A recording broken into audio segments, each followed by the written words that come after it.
Армысыздар, қалдарыңыз қалай? Онкар арнасында кезекті шығарылым. Алдымен жеңілдетілген несие тұрғысындағы жаңалыққа тоқталайын.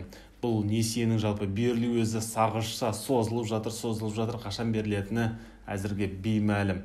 Ең алдында айтқан кезде басында сәуір айының соңына дейін несиені беріп бастаймыз деген, кейін мамыр айында деді. Енді индустрия және инфрақұрылымдық даму министрлігі кеше оны мамыр айының 10-нан ары қарай берілетіндігі мәлім етті. Себебі қазіргі жасыл даму бұрынғы оператор роптың қоржынында болған 100 миллиард теңге әзірге бұл бағытқа бөлінбепті. Ол 10 мамыр күні бөлінеді. Кейін ол Қазақстан даму банкі арқылы, қателеспесем, екінші деңгейлі банктерге таратылады. Содан кейін ғана барып ол халыққа несие ретінде үлестіріледі. Сонда кемінде келесі айдың ортасына дейін күтуімізге тура келетін сияқты. Жалпы 4% несие қарапайым халық үшін тиімді ме? Жалпы несиенің пайдасы мен зияны қандай? Осы мәселені экономист Мақсат халықпен талқылап алайық. Ассалаумағалейкум, Мақсат мырза. Ассалаумағалейкум. Жеңілдетілген несиеге қатысты бірнеше сізге сұрақтарым бар еді. Экономист маман ретінде соған жауап бере аласыз ба? Қазір қазақстандықтардың жалпы қаншасының несиесі бар, қанша пайызының? Қазақстандықтар несиенің көлемін қарайтын болсақ, бұл еңбекке жарамды 10 миллион халық болса, соның 7 миллионға жуығында бар. 70% несие бар деген сөз ғой, біздің халық деген несиеге құмар, бір экономикалық сауатсыздық па, әлде бұл қалай түсінуге болады? Әлде не болмаса бір мәжбүрлі түрде бара ма осы несие алуға? Әрине, қаржылық экономикалық сауатсыздық та бар, оның орны. Бірақ қазіргі уақытта, соңғы уақытта мынау несиені көптеп алудың бір себебі азаматтарымыздың тұрмыс деңгейінің нашарлығы. Негізіне әсер. Өйткені басқа амал жоқ. Тұрмыс жағдайы қысады, азық-түліктің бағасы қымбаттап жатыр. Көптеген отбасылық өзге де шығындар бар. Барлығы көбейген кезде азаматтар қайдан қаражат табарын білмейді, нәтижесінде несие алады. Баласының оқуға ақысын төлеуге де ақшасы жетпей жатады. Амал жоқ, барып несиені алып, сол несиемен оқудың ақшасын жабады. Балам оқысын дейді, мысалға. Әртүрлі факторлар бар. Отбасы жағдайында қиын, мысалға бір адам үлкен емделмейтін ауруға шалдығады, немесе үлкен бір қатты операция қажет болады, оған ақша керек болады, амал жоқ, барып несие алады деген сияқты. Яғни бұл өмірдің әртүрлі бір қиын сәттеріне байланысты орын алып отырады. Экономикада өзінің бір реттілігі бар. Негізі осы несиеге берілетін қаражаттың көлемі отбасы шығындарының 20% деңгейінде болу керек. Қазақстан жағдайында ол бір 30, әрі кеткенде 40%-дан асырмау керек. 80-90%-нан несие алып тастаймыз ғой. Ал бізде несие алып, бәрін алып, бүкіл тапқан табысының жаңағы 70-80%-ын сөйтіп беріп отырады несиеге. Сонда қандай қаржы өмір сүру керек?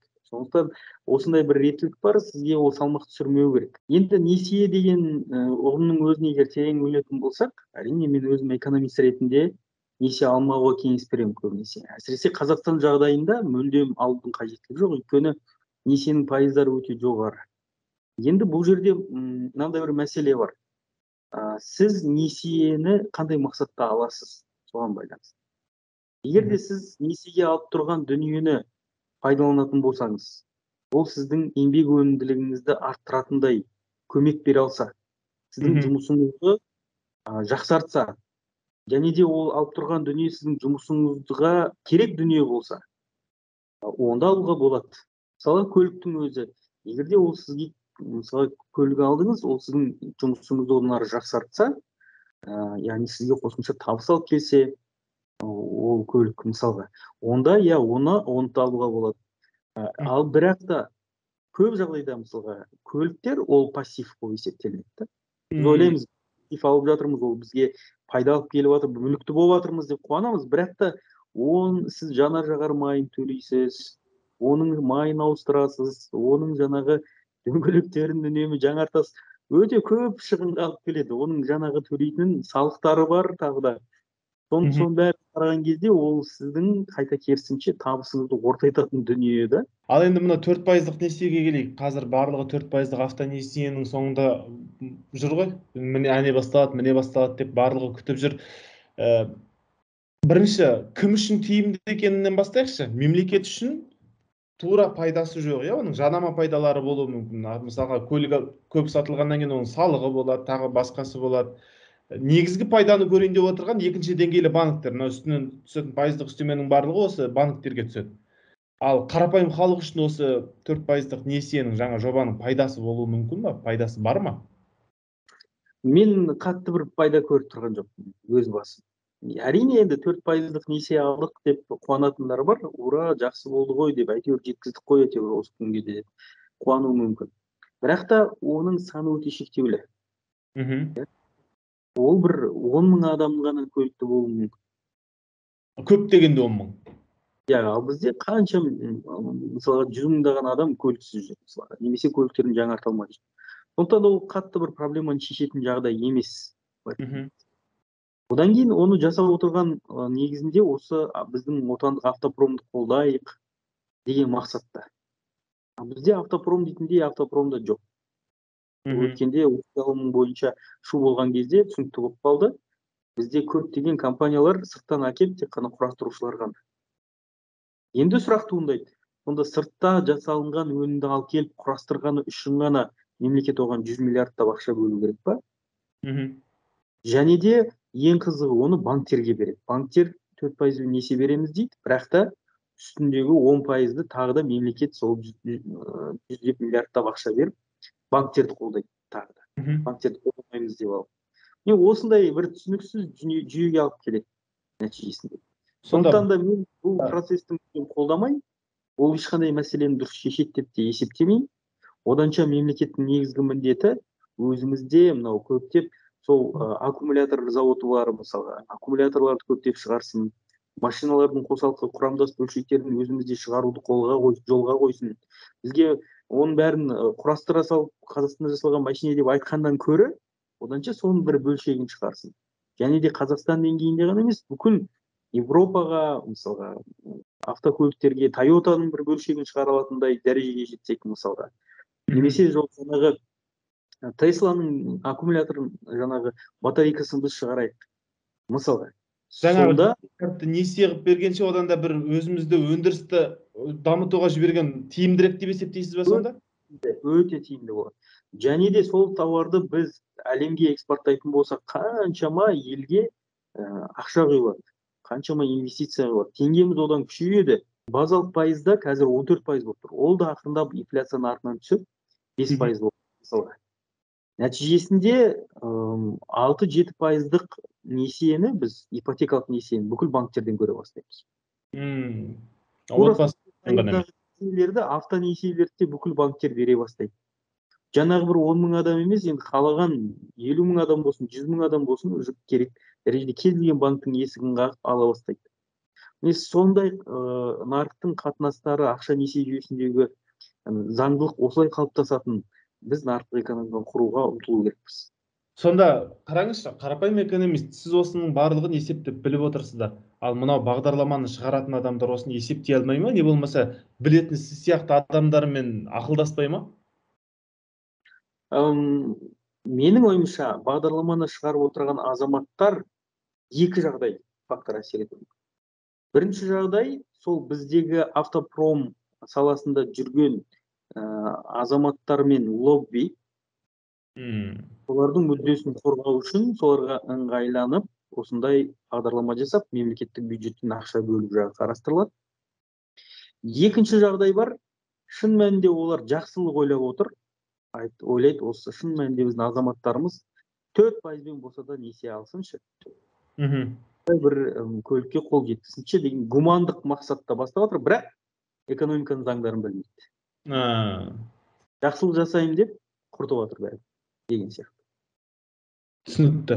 Енді қазір бізде сатылып жатқан Қазақстанда жасалған көліктерді алуға болады ғой. Ал қазір бізде салонда тұрған Қазақстанда жасалған көліктердің ең арзаны 5.600.000 теңге екен. Бұны шағын қалаларда ол бір үйдің құны негізі ең арзан көлік бір аудан орталықтарындағы немесе шағын қалалардағы бір үйдің құнына. Тіпті 10 миллионның кейбір қалалардан 10 миллионға 3 бөлмелі үй алуға болады. 15 миллионға дейінгі көлікті алуға болады деген не бар. Ол ақшаға көлік алғанша үй алып, немесе осы ақшаны баспанамен қамтуға жұмсаған тиімдірек болмас па еді? Бізде қаншама адамымыз баспанасыз жүр ғой. Сұрағыңыз өте орынды. Бұл сұрақ бірақ индивидуалды түрде әр адамның жеке өзінің қаржылық жағдайына байланысты болады да, көп жағдайда. Кейбір адамдар үй алуға асықпайды. Қазір жаңа трендтер пайда болып келе жатыр. Кейбір азаматтар қаланың орталығында үй жалдап тұрған жақсы көреді. Кейбір азаматтар бар, олар керісінше өзім үйім жеке болу керек дейді. Жер үй алғым келеді дейді. Алыстан барып жер сатып алады, қаланың шетінен сол жаққа үй салады. Өзінің қаланың жаңағы дизайнында есептеп, бәрін реттеп. Мінекей, демек әр адамның өзінің бір ішкі қалауларынан шығады. Сонда мысалы кейбір адамдарға көлік керек болуы мүмкін. Ол көлікті мысалға таксиге салуы мүмкін, жалға беруі мүмкін, мысалға. Сондай бір мақсатта, немесе өзінің де жұмысына қажет болуы мүмкін. Жұмыстан кейінгі уақыттарда такси болып қызмет жасап табыс табуы мүмкін. Осындай мақсаттарда болып жатса, онда көлік алса да, ол оның пайдасына жарайды. Ал енді жаңағы сол әркімнің өзінің қаржылық жағдайына байланысты жеке-жеке ой беріледі. Сондықтан да мен ойлаймын, әрине жаңағы қымбат көліктерді алып, оның үстіне объемы да үлкен, салығы да көп, оны еще сіз кредитқа алып алсаңыз, ол тек жақсылыққа алып келмейді. Жалпы айтқанда, ол сізді қайта керісінше қарызға батырады, жағдайыңызды нашарлатады. Одан кейін тағы бір мәселені айтқым келеді, 4% несие деп айтып жатыр ғой. Сонда көп адамдар қуануы да мүмкін, бірақ осы 2016 жылдарда сол 4% несие берілген. 15-тен бастап беріліп жатыр ол. Сол кезде мен көргем, сол келісімшарттарды бір кісілерде мынандай бір пункті болды. Егерде елде инфляция деңгейі 10%-дан асып кетсе, бұл жаңағы қарыз қайта қаржыландырылады. Пайыздар қайта есептелінеді. 4%-дан бөлек банктің өзінің бөлек комиссиялары немесе басқа алымдары болуы мүмкін ба, несиені рәсімдеп жатқан кезде? Иә, әбден мүмкін. Ол 4% деген ол атаулы пайыздық мөлшерлеме. Өзі пайыздар екі түрге бөлінеді. Атаулы пайыздық мөлшерлеме, номинальная ставка дейді. Және екіншісі эффективная ставка, вознаграждение, жаңағы жылдық тиімді пайыздық мөлшерлеме. Сондықтан да тиімді пайыздық мөлшерлемені өзін айқындау керек. 4% деген ол тиімді пайыздық мөлшерлеме емес болуы мүмкін. Ал тиімді пайыздық мөлшерлеме заң бойынша банктер 56%-ға дейін көтере алады қазіргі күні. Сондықтан да оны өсіру де мүмкін, жаңағыдай пунктілер қосуы мүмкін, инфляция болып кетсе біз өсіреміз, қайта қаржыландырамыз деп. Және де ең қызығы, егер инфляция болып елде жағдай нашарлап жатса, ол заңды түрде осындай жағдай деп ескерту керек қой, төлесу керек жаңағы несие алған азаматпен. Ол жерде ол айтады, автомат түрде қайта қаржыландырылады. Даже ескертпейді де.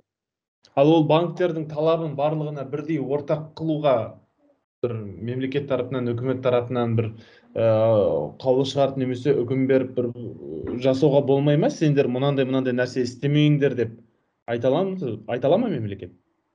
Иә, енді мемлекет бағдарламаны жасаушы мемлекет қой. Сондықтан да олар өздерінің ұсынысын айтуға негізі бар, құқы бар деп есептеймін. Тек қана әрине ол жерде сол көбінесе мән берілмей қалса керек. Ең маңыздысы 4%-мен береміз, иә, жақсы сөйтіп келседі, әрбір пунктінен келісім болмайтын сияқты. Мен ойымша.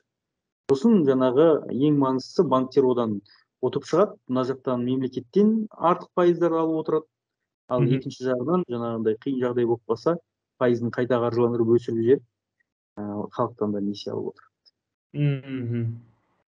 Бұл жерде ұтатын жаңағы авто өндірушілер мен екінші деңгейлі банктер екен ғой, иә? Иә, дұрыс. Солай болып тұр. Жақсы, рахмет сұхбатыңызға. Біраз нәрсені түсініп қалғандай болдық қой. Аман болыңыздар, жақсылықта көрсек. Құрметті көрермен, кез келген нәрсені несиеге алмас бұрын, ол үй ма, телефон ба, әлде автокөлік па, 7 рет өлшеп, 1 рет кесіңіз. Егер ол несие сізге пайда әкелетініне сенімді болсаңыз ғана несие рәсімдеуге болады, әйтпесе түкке пайдасы жоқ нәрсе. Амандықта жүздесейік. Арнаға жазылыңыздар, лайк басыңыздар, пікір жазыңыздар.